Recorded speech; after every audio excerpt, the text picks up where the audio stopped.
আজ আমি একটি মজার এই রান্না করেছি, সেটা হলো আলু আর একটা টমেটো দিয়ে ব্রয়লার মুরগি রান্না করেছি।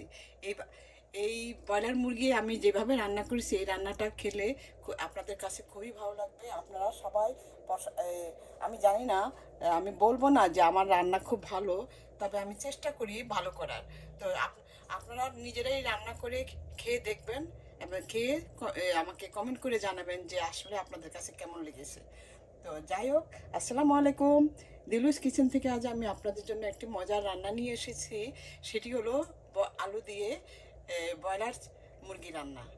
তো তা আমি এই রান্নাটা আমি কিভাবে করেছি, আসুন তাহলে একবার অন্তত একটু দেখে নেওয়া যাক। তো বিসমিল্লাহ করে আমরা রান্নাটা আরম্ভ করি। আমি একটা ব্রয়লার মুরগি রান্না করার জন্য এখানে একটা হাঁড়ি বসিয়ে দিয়েছি। যে এখানে কিছু তেল দিয়ে কয়েকটা এলাচি, দারচিনি, লং, তেজপাতা দিয়ে আমি আগেই ভেজে নিয়েছি। আর পেঁয়াজ দিয়েছি মানে স্বাদ মতো। আর এখানে এই যে ব্রয়লার চিকেনটাকে আমি একটু হলুদ, মরিচ, লবণ মাখিয়ে রেখেছিলাম, রেখে এটা একটু তেলের মধ্যে ভেজে নিয়েছি আগেই। আর আলুটাও আমি ভেজে রেখেছি, আলুটাও আমি আগে ভেজে রেখেছি, কারণ আমাদের ভিডিও অনেক বড় হয়ে যায়, সেই কারণে এটা দেখানো হয় না। এখন আমি মশলাটাকে, পেঁয়াজটাকে একটু ভেজে নিব, সমস্ত গরম মশলা দিয়ে পেঁয়াজটাকে ভেজে নিচ্ছি। আমার পেঁয়াজ আর মশলাটা হালকা বাদামি করে ভাজা হয়ে গিয়েছে। এখন আমি দিয়ে দিচ্ছি এই যে আদা রসুন। এই যে এই আদা রসুন আমার দিতে ছিল, সেই জন্য এই শক্ত হয়ে আছে। তো কিন্তু দেখে থেকে এই আদা রসুন কখনো রাখতে হবে না, বা যখন বেশি থেকে করবেন তখন কিছু বেশি করে রান্না।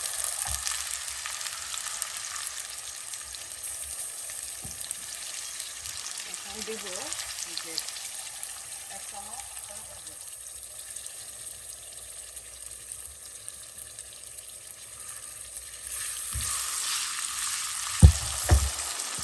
এখন দিচ্ছি এক চামচ মরিচের গুঁড়া,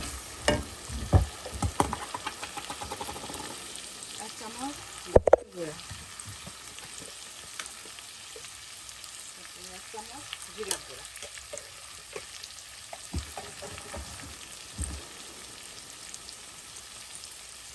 স্বাদ মতো লবণ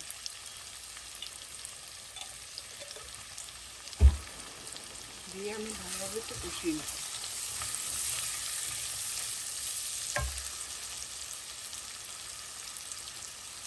আর একটা টমেটো কেটে গেছিলাম, আমি টমেটোটা দিয়ে দিচ্ছি। টমেটোটা দিলে ব্রয়লার চিকেন খেতে খুবই ভালো লাগে। আর আমি চিকেনটা একটু ভেজে নিয়েছি। আসলে মানে ছেলেমেয়েরা তো, এখনকার ছেলেমেয়েরা তো যে কোনো ব্রয়লার মুরগিটা যেভাবেই রান্না করে দেয় না, হ্যাঁ ওরা সুন্দর খেয়ে করে, কিন্তু আসলে আমাদের কাছে ভালো লাগে না এই ব্রয়লার চিকেনটা খেতে। তো সেই কারণে আমি একটু ভেজে নিলে খেতে খুবই অসাধারণ হয়। তো আপনারাও এইভাবে ভেজে নেবেন, তাহলে খেতে খুবই ভালো লাগবে। তখন আপনারা এই ব্রয়লার চিকেনের প্রেমে পড়ে যাবেন।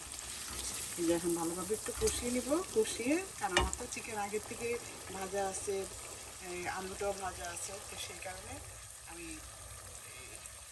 বেশি সময় লাগাবো না। এই যে আমার ইয়েটা মানে কষিয়ে আসলে পর এই 2 কাপ পানি দিয়ে দিচ্ছি।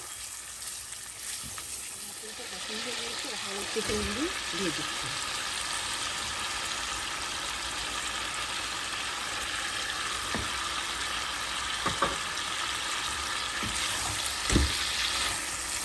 দেখুন, এইভাবে আপনারা রান্না করে খেয়ে দেখবেন। এইভাবে রান্না করলে খেতে খুবই ভালো লাগবে। আপনারা এইভাবে অন্তত একবার রান্না করে খেয়ে দেখবেন। আমার চিকেনটা তো আগেই ভেজে রেখেছি, যার জন্য বেশি কষাবো, আর মশলাও কষানো হয়ে গেছে। এখন আমি পরিমাণ মতো 2 কাপ গরম পানি আমি দিয়ে দিব। আমি 1.5 কাপের মতো পানি দিয়েছি। এখন আমি আরো 1 চামচ এই যে জিরার গুঁড়া দিয়ে দিচ্ছি, আর দিব এই যে গরম মশলার গুঁড়া,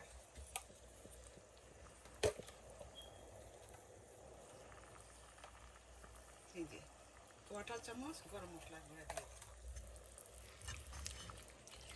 ফুটার পর আমি একটু ঢেকে দিব। তারপর আলুটা দিয়ে দিব, দিয়ে বেশিক্ষণ আমি রান্না করবো না, কারণ আলুটা ভাজতে ভাজতে সিদ্ধ হয়ে গিয়েছে। রান্নাটাও প্রায় হয়ে গিয়েছে। এখন আমি আলুগুলি দিয়ে দিচ্ছি। এই দেখুন আমার তরকারির কালারটা দেখুন। আসলে তরকারি জিনিসটা হলো কি, যে কালার যদি সুন্দর না হয় খেতেও কিন্তু ভালো লাগে না। আমার তো এই অভ্যাস, আমি তরকারি কালার যদি ভালো না লাগে আমি খেতে পারি না। তো এই জন্য সবসময় তরকারির কালারটার দিকে খুব মনোযোগ দিতে হবে, যাতে কালার সুন্দর হয়। কালারটা সুন্দর হলে দেখতেও লোভনীয় লাগে, তখন খেতে না চাইলেও খেতে বসে যাবে। তো এই জন্য কালার সবসময় সুন্দর রাখবেন। এই যে দেখুন আমি আলুটা দিয়েছি, আলু কিন্তু আমার ভাজতে ভাজতে সিদ্ধ হয়ে গেছে। এখন আমি খুব বেশি এই সিদ্ধ করবো না, 2-3টা ফুটানি আসলে পরে আমি এটা তুলে ফেলবো। এই যে আমার রান্নাটাও হয়ে গিয়েছে। এই যে দেখুন, ওয়াও, এত সুন্দর একটা ফ্লেভার আসছে, কি বলবো। এই এই যে সুন্দর এই ফ্লেভারের টানে কিন্তু আপনাদের প্লেট নিয়ে খেতে বসে দিতে হবে। এতটাই সুন্দর গন্ধ এবং খেতেও কিন্তু খুব মজা হয়েছে। আমি একটু লবণটা দেখেছিলাম, তো লবণটা দেখে যে না, ওয়াও, অনেক মজা। মানে এইভাবে আপনারা রান্না করে খাবেন, যে খাবে সবাই আপনার প্রশংসা করে চলে থাকে। তো রান্নাটা কিন্তু একটা রান্না রান্না তো সবাই করে, কিন্তু এই মজার রান্না কিন্তু সবাই করতে পারে না। তবে আমার এই রেসিপিটা আপনারা ফলো করে দেখবেন, আপনাদের কাছেও ভালো লাগবে এবং সবাই খুবই পছন্দ করে খাবে। তো আমার এই রেসিপি যদি আপনাদের ভালো লাগে, তো আপনারা লাইক, শেয়ার, কমেন্ট করে আমার পাশে থাকতে ভুলবেন না। তো আপনাদের সহযোগিতায় আমার কাম্য। তো আবার নতুন কোনো কিছু নিয়ে আসা পর্যন্ত আপনারা ভালো থাকবেন, সুস্থ থাকবেন। আমি চুলাটা নিভিয়ে দিচ্ছি। আল্লাহ হাফেজ, বাই।